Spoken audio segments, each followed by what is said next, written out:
Yo, what's up mga ka-runners? So today we have another session for a Huawei health plan. So this plan is for our 5K PB attempt na matapos natin in 26 minutes. So today's is a easy run lang ulit, 30 minutes na easy run, 134 to 154. So this week is all about building endurance again. So for easy lang yung easy run lang yung nagawa natin this week. Pero a great way pa rin yun para mabuild nga yung endurance natin. So come and join me. Let's have some fun again.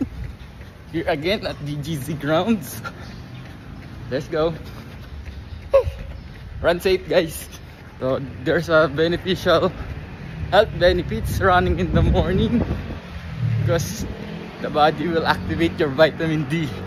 KM1 655. 2K 637, 3K 644, 4K 722. So that's our 30 minutes easy run here again at VGZ grounds. So nakapagod talaga ako. Natigil ka ng 1 day lang sa pagtakbo. So medyo naninibago, tsaka medyo stiff yung mga muscle ko today.